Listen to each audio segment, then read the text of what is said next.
Hello friends, it's Destiny, and today I wanted to share with you a book outlet unboxing. I used to be a complete book outlet addict. I used to order from Book Outlet like all the time, and I went on a book ban for pretty much all of last year, so I didn't place any orders last year until Boxing Day, but I couldn't pass up the sale. So I'm gonna be honest, I don't remember about half of what's in this box, so I'm gonna be just as surprised as you guys are. So let's just get started. I'm just gonna like blindly reach in and see what we get first. And it's Burn Bright by Patricia Briggs. This is one of the books in the Alpha and Omega series. I'm nowhere near this point in the series, but I have been collecting these because I do love this and the Mercy Thompson series a lot. Like what I've read of it so far I really enjoyed. So, and these hardbacks tend to be a little bit pricey new.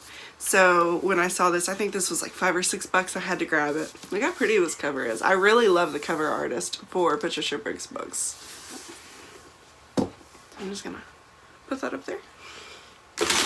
And next is, God Blind by Anna Stevens. I want to say that Anna Stevens is the author that everybody keeps telling like the daughter of Grimdark. Feel free to correct me in the comments if I'm thinking of the wrong author, but I think that's Anna Stevens. I've heard a lot of good stuff about her writing.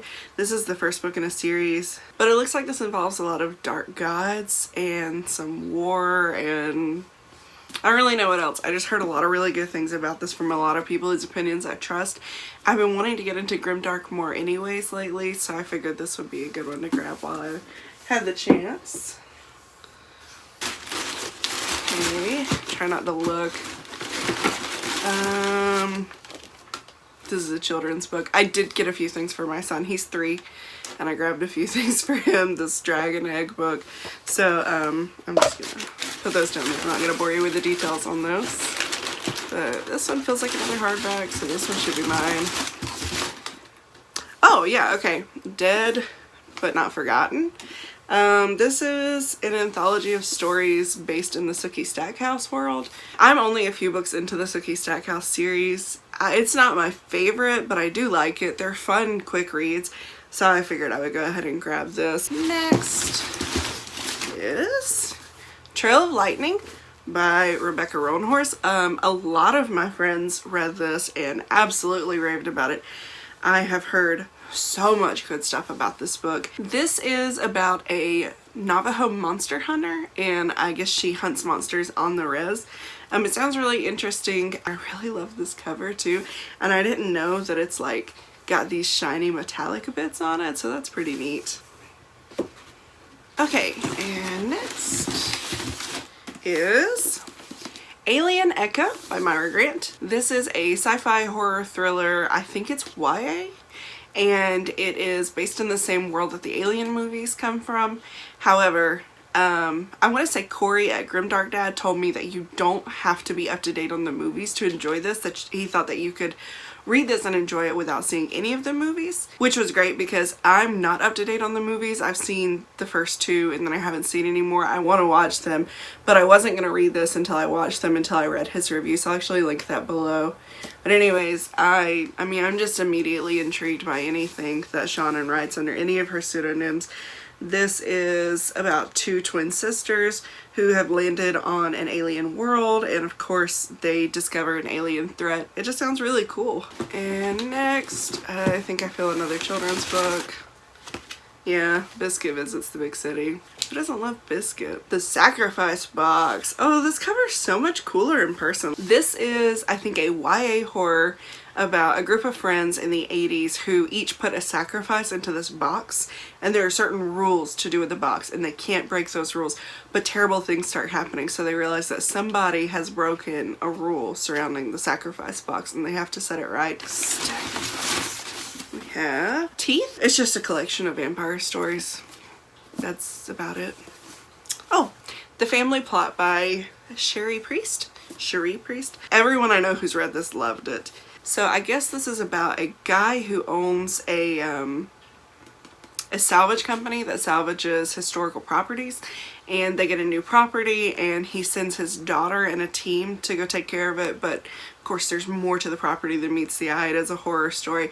What's cool about this, and I had forgotten this until reading the synopsis on the back, is that it takes place in Chattanooga, Tennessee, which is, I don't want to say where I live. I'm not super comfortable with giving specifics, but I will say that I am within a fairly short drive of Chattanooga. So, and Chattanooga is a city that I'm very familiar with. So it should be kind of neat. I don't get to read books that are set in towns that are near me all that often, so that should be pretty cool. This feels like a thick boy. What did I get? Oh god. The best of horror of the year. Okay, no, it says that this has stories from the first 10 years of the collection, so I guess this is from the first 10 best horror of the year collections. I read Best Horror of the Year Volume 6, I think, and I think that's the only one that I've read so far, so these will pretty much all be new to me, maybe all of them. It doesn't say how many stories it has. I don't know, a lot. I'm not gonna count them. Anyways, they're all horror short stories. It's a thick boy. Oh, I'm so excited about this. The Ruin of Kings by Jen Lyons.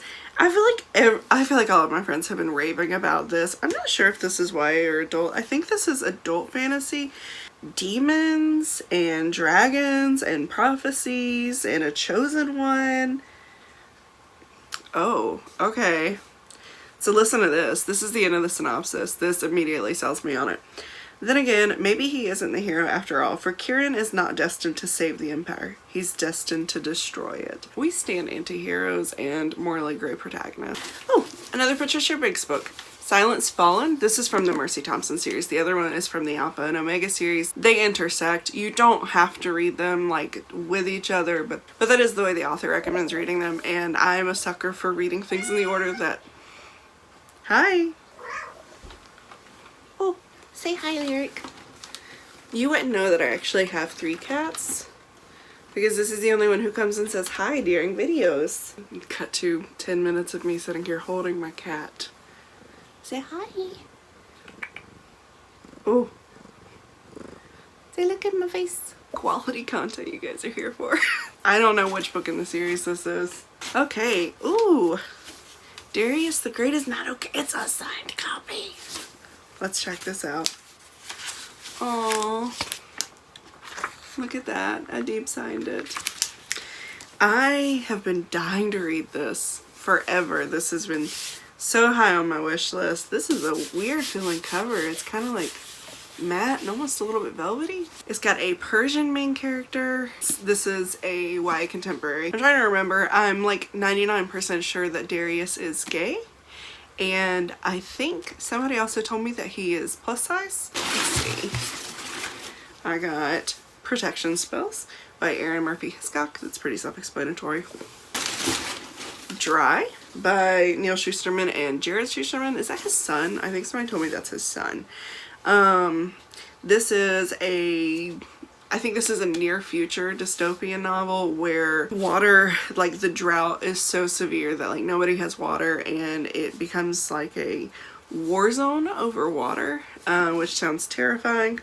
Next, Contagion by Erin Bowman. Okay, I've actually read this and I've read the second book in the duology. This is one of my favorite sci-fi horror books ever. Okay, so there was this other team that was like an excavation team, I want to say, on this planet, and they've gone silent. Nobody's heard from them in a while, and so they send out like a search and rescue team to check on them, basically. And when they get there, they find out that people have been infected with this virus, plague, whatever, that makes them super, super violent and terrifying.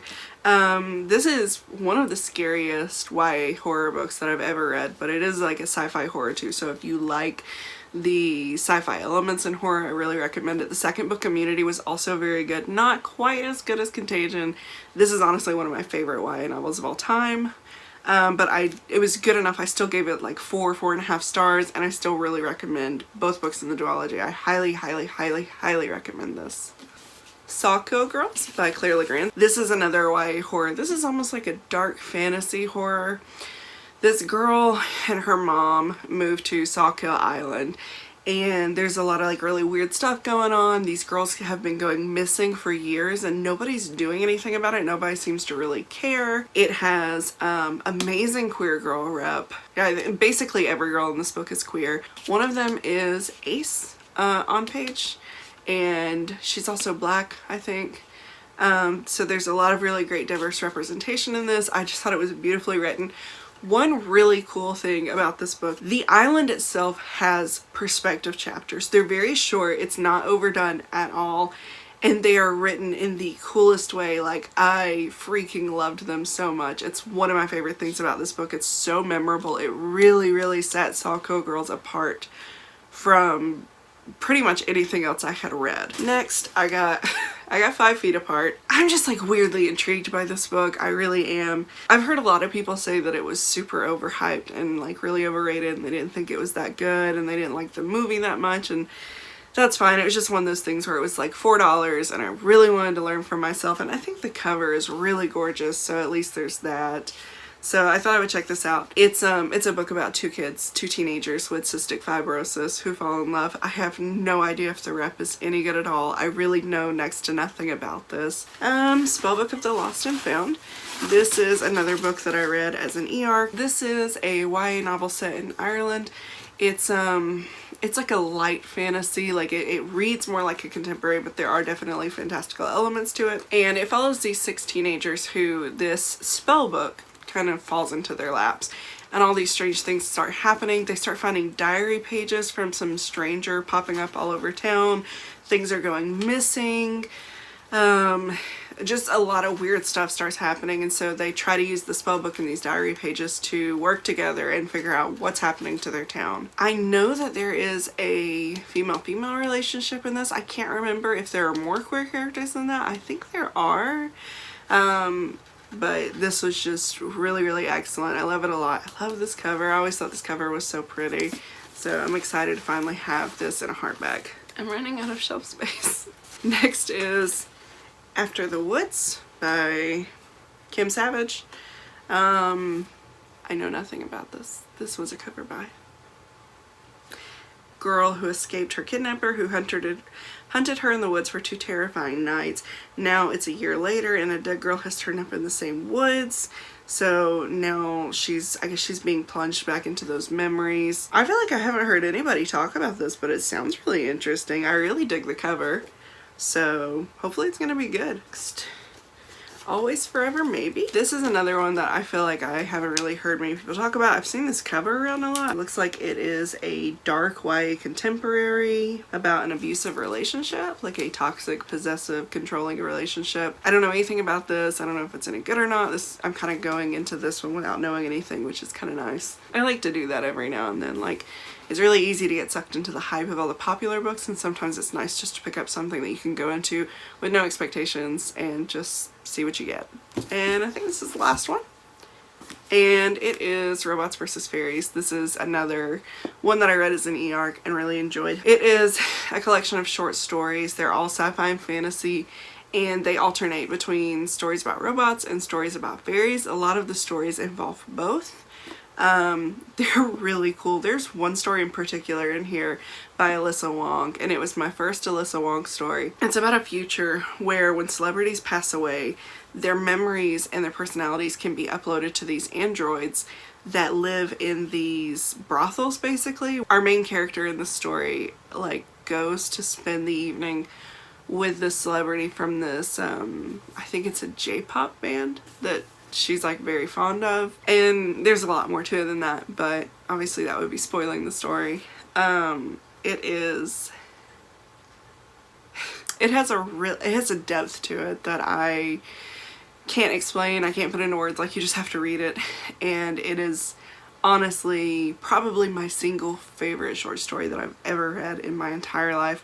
Alyssa Wong immediately became a favorite of mine after that story, and I've loved every other short story that I've read of hers. But honestly, like, even if you are not intrigued by the premise of this collection, I recommend it literally just for that story. It is so, so good. But to be fair, there are also a lot of other really incredible stories in here. Shauna McGuire's got a great one in here. Sarah Gailey wrote one in here that was my introduction to their work, and it is absolutely phenomenal. It deals with a lot of like old school Fae folklore. It's a great collection, really recommend it, and I'm pretty sure there were a lot of copies of this. Like I think it said there were 100 plus left in stock of this one, and it was only a few bucks. So if you do want to place a book outlet order, I'd strongly recommend that you add this to your cart, because I guarantee there's going to be at least a few stories in here that you'll enjoy if you like sci-fi and fantasy. Okay, and that's it. That was my Book Outlet Boxing Day sale order. That'll probably be my last Book Outlet's order for a while, because I need to work on my TBR and not spend money and not, like, my shelves are overflowing. I may do a shelf tour sometime to show you guys, because they are legitimately overflowing. But yeah, so I hope you enjoyed this. I hope you saw some books that maybe you want to check out. If you have read any of these that I haven't read, let me know in the comments what you thought of them, which ones you think I should read first. And if you did like this video, please click like and subscribe. It means so much to me. And until next time, I hope to see you in another video again soon. Bye!